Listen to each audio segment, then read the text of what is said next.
Welcome back to another video. In today's video, I am doing serial killer or slasher movie nails. The first character that we will be doing is Jason Voorhees. Jason made his first appearance in the original Friday the 13th on May 9th, 1980. In the original film, Jason was not the central character, his mother was the central character, but he is still the catalyst of the film's plot. In the original film, his mother is seeking revenge for his death. He drowned. And his mother blames it on the irresponsible camp counselors. In the sequel, which came out in 1981, it is revealed that Jason never actually died. And as an adult, he is seeking revenge on Alice, who in the first movie was the protagonist. Alice decapitated his mother in the original film, so now Jason is seeking revenge for his mother's death. So Jason goes back to Camp Crystal Lake and he actually lives there, guarding it from intruders for 5 years. So after 5 years, a group of teenagers come up to set up camp and they are murdered by Jason one by one. In this movie, he actually wears a sack over his head to hide his face, so he doesn't have the ski mask yet. The third movie came out in 1982, and in this movie, Jason goes to a nearby lake resort and he hides in a barn, and any person who enters the barn, he actually kills them. And then this movie is where he gets that famous ski mask. He actually takes a hockey mask from a victim to hide his face. He leaves the barn to kill the rest of the group of people who arrived at the resort. And this is what kind of happens. Jason stays at Camp Crystal Lake, and in each movie, new campers come and they are killed, but there's always a survivor at the end. In 1989, Friday the 13th Part 8 came out, and we actually see Jason follow a group of students on their senior class trip to Manhattan. But in the movie after that, he actually returns back to Camp Crystal Lake, and he's being hunted by the FBI in this one. They set up a sting to kill him, and it proves successful. However, through some kind of mystical possession, he survived by passing his demon-infested heart from one being to the next. Now, this movie was actually called Jason Goes to Hell, and to be honest with you, I don't remember it, so I did have to look it up. And it said that Jason does not physically appear throughout most of the film, but we do learn in this film that he has a half-sister and a niece, and he needs them to retrieve his body. After he's resurrected, he's stabbed by his niece and then is dragged to hell. In the next movie, Jason is then resurrected again, and this is unexplained, and he's actually being used as an experiment by the US government. And in this movie is when we find out that Jason can actually regenerate. And the only way to stop him is to actually freeze him. But of course, after he's frozen, many years later, his body is found by some students, and they actually decide to thaw out his body. And after they do that, Jason kills them. And now for some reason, he has a metal body, which is impenetrable. And at the end of this movie, he's actually injected into space and he falls to the planet Earth and he's incinerated in the atmosphere. There's also Freddy vs. Jason, but I won't really go into that one. But in 2009, Friday the 13th was actually rebooted.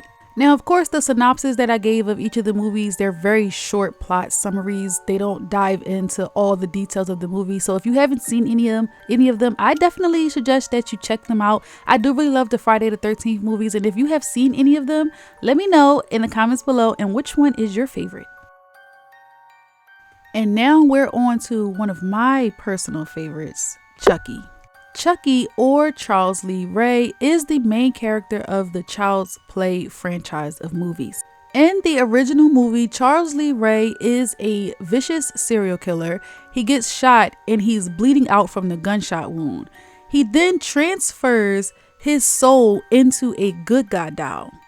After transferring his soul into a good guy doll, his whole thing was wanting to return back to a human body, and in the process of wanting to turn back into a human body, he kills some people. So the first movie, Child's Play, came out in 1988, and like I said, it is the serial killer Charles Lee Ray. He transfers his soul into a good guy doll after he is injured and he's trying to escape from a detective. As a good guy doll, he is given as a gift to Andy from his mother. When this happens, he starts terrorizing the whole family. Chucky learns that he must return to his human form by possessing the first person he told his real name to, which is Andy. So Chucky is telling Andy to do all of these things, and every time his mom is asking him like, why did you do this? And he's like, Chucky told me to do it. And of course they don't believe him. Eventually they do, and they realize that this good guy doll is actually possessed, and they kill Chucky after setting him on fire and having his limbs shot off, and then he is also shot through the heart. But do you think that he's gone? No, he's not, because in the words of Chucky, I'll be back. I always come back. In the sequel to Child's Play, which is called Child's Play 2, this came out in 1990. And in this film, Chucky is actually repaired by Playpals Inc., who I think is just the manufacturer of the Good Guys dolls. So when he is all repaired, this leads to his resurrection. So what does Chucky have to do? He has to find Andy, who is now in a foster home because of all the events that happened in the first movie. Andy can't stay with his family. So Chucky, he terrorizes Andy at his new home and at school. This leads to some strange events happening, like Andy's teacher and his foster parents being killed. So Andy is put back into foster care. Andy's foster sister finds out that Chucky is actually possessed, and she is actually forced to drive Chucky to the orphanage. Chucky then kidnaps Andy and takes him back to the toy manufacturer, and he attempts to transfer his soul into Andy's body, because remember, his whole point is he wants to become human and he wants to be in a young child so he can live a full life. But he does not succeed in transferring his soul, and he is killed at the end of this movie after being covered with molten plastic, and he is exploded. The next movie, Child's Play 3, actually came out a year later in 1991, but it actually jumps 8 years ahead, so it's 8 years after the events of the previous film. Chucky is reconstructed again, and what does he do? He set out to find Andy, but now Andy is a teenager and he is currently enrolled in a military academy. Chucky is attempting now to possess a brand new body of another young boy, but he's actually stopped by Andy.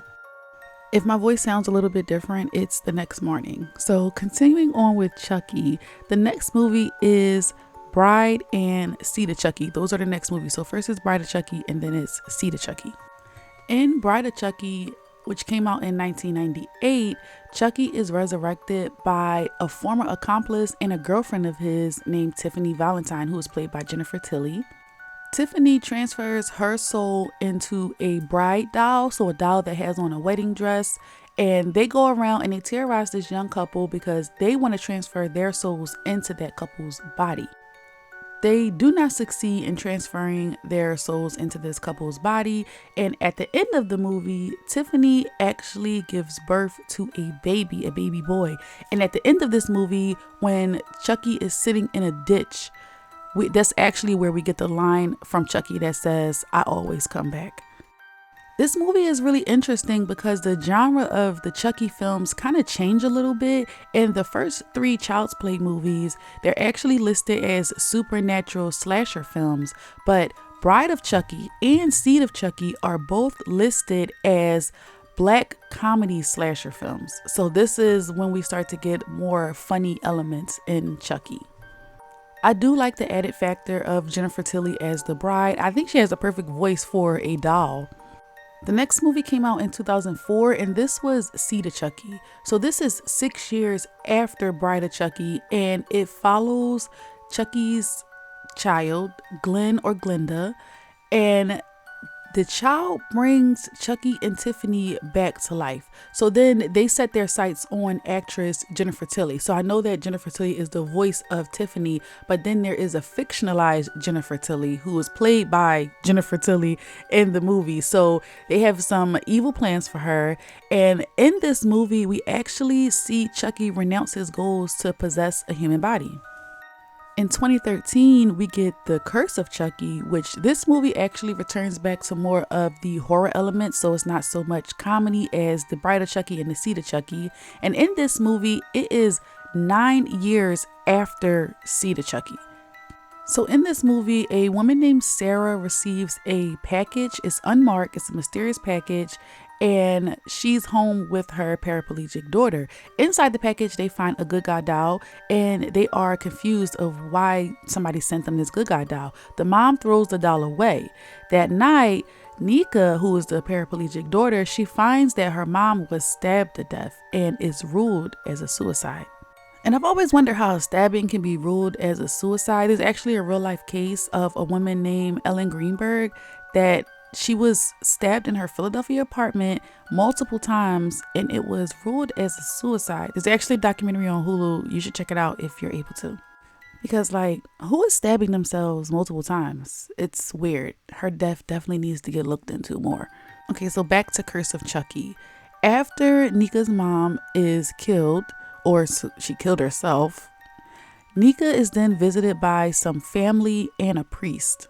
One of the family members is a little girl named Alice who Chucky bonds with. Chucky secretly poisons the priest. That night, the family is watching some home movies, and in the home movies, Nika, she notices someone peculiar in the movies. She researches and she finds out that Chucky was actually sent from an evidence depository, and she finds online that he is linked to all these murderers, and she sees Chucky's human form, Charles Lee Ray, which is the person that she recognized in their home movies. Chucky goes and he kills all of Nika's family, and he actually throws Nika from a balcony. Now remember, she is paraplegic, but she survives that fall. She asks Chucky, "Why are you doing this to us?" Chucky tells her that he was in love with Nika's mom and actually killed Nika's dad. After he killed the dad, he kidnapped the mom, Sarah, but was found by the police. He thought that Sarah led the police to him, so he stabbed Sarah in the stomach, and that is why Nika is paraplegic. Oh, and I forgot to mention that he did kill Nika's family, but the little girl Alice that he bonded with, she was still alive. But Nika got framed for the murders and she became institutionalized. Chucky was then sent to an unknown buyer, who is Tiffany. Tiffany murders Chucky, and then she mails Chucky to Alice, the little girl. But Chucky is not dead. Chucky smothers Alice's grandmother, and then he starts to do the voodoo chant to transfer his soul into Alice's body. And that is actually the end of that movie, Curse of Chucky. The next movie is The Cult of Chucky, and in this movie, Chucky goes to the institutionalized Nika, and there is Andy. Andy comes back in this film. So Andy attempts to stop Chucky's plans once and for all, and at one point in this movie, Chucky actually figures out that he can split his soul into so many bodies, so he creates a cult. He splits his soul into a whole bunch of good guy dolls. There is a lot that happens in this movie, so I won't go into the plot too much, but just know that Tiffany is still around in the movie, the doll, and Jennifer Tilly. So the soul is split between the doll and the human. Chucky is still alive. Andy is still alive. I think in this movie, Andy actually gets killed in this one. I can't remember, but I think he does. And Nika is now evil, and she's with Tiffany. In 2019, there was actually a reboot of Child's Play, and in 2021, Chucky made his return to television, and there's a TV series called Chucky. I actually have watched this show, and it is pretty good. I definitely recommend it. Let me know, have you seen any of the Chucky movies, and which is your favorite? The next character we're going to discuss is It, or Pennywise, the dancing clown. This character was first seen in Stephen King's 1986 horror novel named It. This character or entity preys on children, sometimes adults, but it's mostly children in Derry, Maine. Around every 27 years, he comes back. It, or Pennywise, has supernatural powers. He can shapeshift and manipulate reality. In the Stephen King novel, It is described as a cross between Ronald McDonald, Bozo the Clown, and Clarabelle the Clown. Pennywise prefers to feed on children because their fears are easier to understand and adults are harder to scare.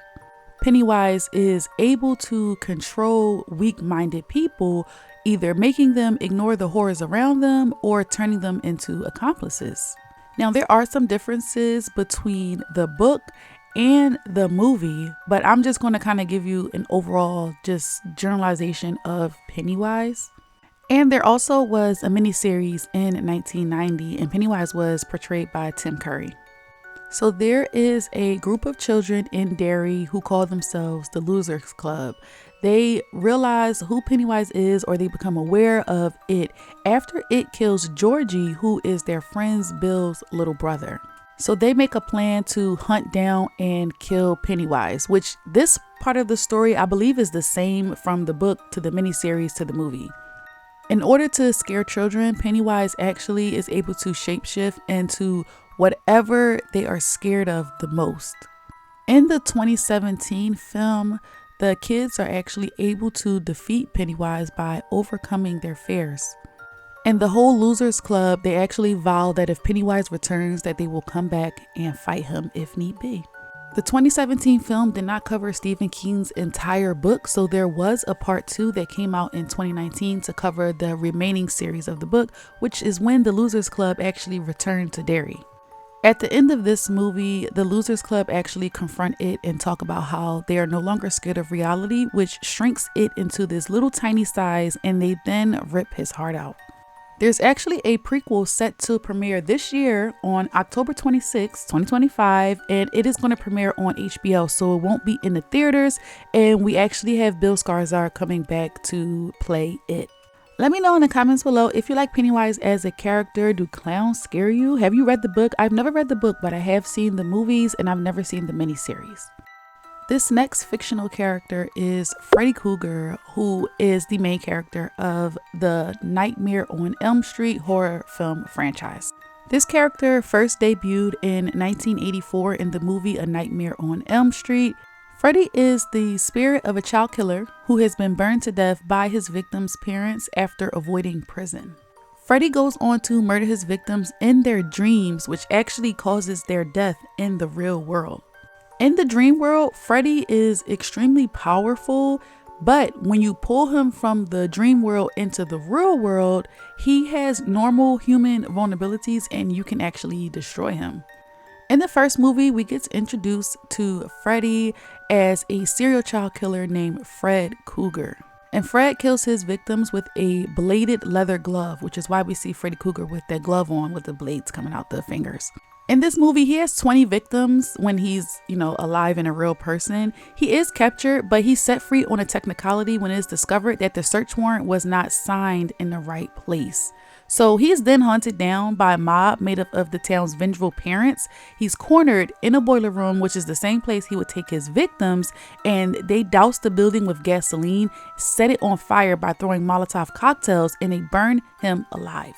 So in this movie, his body dies, but his spirit lives within the dreams of a group of teenagers and pre-adolescents who live on Elm Street.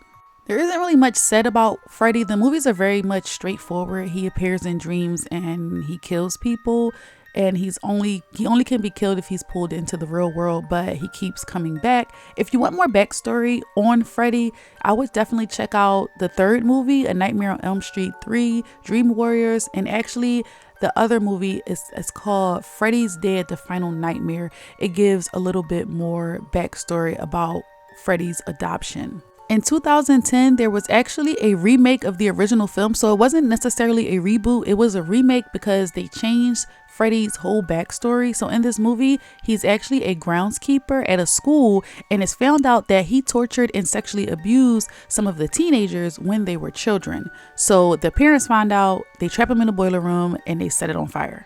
So Freddy takes revenge by killing them in their dreams. In the end, one of the characters, they pull Freddy into the real world and they actually cut his throat. But it's revealed at the end of the movie that Freddy's spirit has survived. So there might be another one. This one came out in 2010, so I don't know if there's going to be another one or not. It's been a long time. But if you've seen any of the Freddy Krueger movies, let me know in the comments below if you have a favorite one. Which one is your favorite? I don't know. He's definitely low tier for me. This next character we're going to talk about is my personal favorite, and that is Ghostface. So Ghostface is the primary antagonist of the Scream franchise of movies. So his name is Ghostface, not Scream. A lot of people call him Scream, but that's not his name. His name is Ghostface. So before the Scream franchise series ever came out, the mask that Ghostface wears was actually a popular Halloween costume. It was a real popular mask, and it was adopted or chosen by Wes Craven, who was the director of the first 4 films, to use as the primary disguise for the antagonists in each film to conceal their identities while conducting serial murders. So the costume that Ghostface wears is very attainable. The mask is easily attainable, other people wearing it, and it makes it really easy for anybody to be Ghostface. So Ghostface uses a voice changer to hide their identity, but in Scream 3, Ghostface uses a device that lets them change their identity or the voice to somebody who you would know. So he can change his voice to your mom or something like that to basically manipulate you so he can kill you. So while a lot of the previous characters that I talked about before this one, they had motivation of why they were doing their killings, Ghostface doesn't have no set motivation because Ghostface is always a different person behind the mask. So sometimes there's revenge, sometimes they want to be famous, sometimes it's peer pressure. It's always a different motivation depending on who is wearing the mask. Now, while all these other characters that I've done, they're all like supernatural, superhuman characters, Ghostface is an actual person, but for some reason, they show this extreme durability against physical harm. They have high levels of physical strength and almost some type of stealth power, because when you watch the movies, you see that they disappear in seemingly impossible situations and then they'll appear again. There's also a television series which ran from 2015. I don't think it's still on. I think it stopped in 2017, maybe around there. But the Ghostface character is known as the Lakewood Slasher. And then in some of the other seasons, the Ghostface character is known as the Shallow Grove Slasher. Ghostface first appeared in the first Scream movie, which came out in 1996. And the last Scream movie actually came out in 2023. I'm not going to go through each of the movies because, like I said, each person who has the mask has a different motivation. So it will be a lot to go through each and every one of their motivations. And sometimes in one movie, there will be multiple Ghostface. But if you're a fan of the Scream franchise, then you definitely remember the first one in 1996 with the opening scene with Drew Barrymore when she gets the phone call and Ghostface is on the phone and asks her, "What's your favorite scary movie?" So if you didn't know where that's from, then that is from the Scream franchise. Ghostface, like Chucky, has had a huge cultural impact. Let me know if Ghostface is one of your favorite characters. So now in this part of the video, I actually decided the nails were done and I was thinking I wanted to add something more, so I tried to do some blood splatter on all of the nails. So if blood kind of like makes you queasy or anything like that, then you might not want to watch this part. But I do some blood splatter with 2 different kinds of reds and a toothbrush. Let me know in the comments below if you think there's any character that I should have done, like maybe Art the Clown from the Terrifier film series, or Jeepers Creepers, or even Michael Myers, Annabelle. Any one of those? I've seen a lot of Art the Clown nail sets on like TikTok and they're always so good, but he's kind of hard to draw. I don't know. If you're still watching to this point, make sure you like, comment, and subscribe to my channel. Hit the post notification bell to be notified whenever I upload a new video. Do you like the fact that I kind of gave an overview of all of the characters? Except I did go into one of the Chucky movies. I did kind of like talk a lot about one of the movies, but I felt like it gave kind of like a lot of background about Chucky or Charles Lee Ray. I really enjoyed going back and reading plot synopses about the different movies and more background about the characters, because there are some characters such as Freddy Krueger that I've only seen Nightmare on Elm Street. Like each of those movies, I've probably only seen them one time. So I didn't really remember them. I'm not as big as a fan of those series of movies like I am of the Child's Play series or the Scream franchise. And this is the final nail set. I can't believe I talked through this entire video. This video is almost a half hour long. And the voiceover, I actually filmed the voiceover over like 2 or 3 days. So yeah. Let me know which nail is your favorite in the comments below. Don't forget to subscribe, like, hit the post notification bell, share this video if you want to. I appreciate you being here and you watching and engaging, clicking on the video, all of that. Thank you so much to everyone who wished me a happy birthday in my last video. I appreciate it. Stick around, watch another video if you want to. I actually did Halloween last year, so I did 7 days of nail videos. That was last year. I will link that playlist in the end card. I'll link the whole playlist in the end card. So if you're interested in that, definitely check out those series of videos. I did do a full Ghostface set for that series. And don't forget to let me know, what's your favorite scary movie? And I'll see you, or you'll see me, in the next video. Bye guys.